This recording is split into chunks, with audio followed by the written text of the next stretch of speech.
Non ho parole, guardi, non ho parole. Un ragazzo di 19 anni che ha perso la vita così. Le speranze di salvarlo sono finite durante la corsa in ospedale. Nell'ambulanza che lo portava verso il nosocomio, il cuore di Mattia Vecchiato ha smesso di battere. Morto a 18 anni, ne avrebbe compiuti 19 ad agosto. Aveva preso la patente da 7 mesi ed era alla guida di una Peugeot 206. Morto a poca distanza da casa, Mattia. Tornava dalla palestra, diretto proprio nella sua abitazione di via Roma a Pianiga ieri sera, quando nella vicina via Cavin Maggiore la tragedia si è consumata in pochi istanti.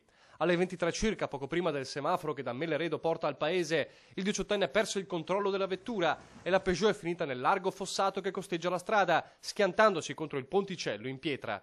Un impatto così forte da essere sentito distintamente da alcuni residenti della via, che sono sobbalzati. Sì, l'ho sentito, sembrava una bomba. Sono corsa fuori, anzi ho aperto la finestra e ho guardato, c'era gente là e poi ho visto che correvano di qua. Sono venuta fuori e ho visto la macchina. Gli stessi residenti hanno chiamato i soccorsi. I vigili del fuoco hanno estratto Mattia dalla vettura, gravissimo ma ancora aggrappato alla vita. I sanitari del SUEM l'hanno caricato in ambulanza e hanno iniziato la disperata lotta contro il tempo, finita durante il tragitto. Sul posto sono giunti anche i carabinieri di Dolo per i rilievi. Una distrazione o forse una manovra sbagliata all'origine della tragedia. Mattia lavorava, aveva una grande passione per la palestra e per gli sport. Era stato anche un calciatore di ottimo livello. Un bravo ragazzo, lo ricordano in paese, solare e generoso. Lascia la mamma, il papà, i nonni, una sorella e tanti amici sconvolti per la sua tragica fine improvvisa.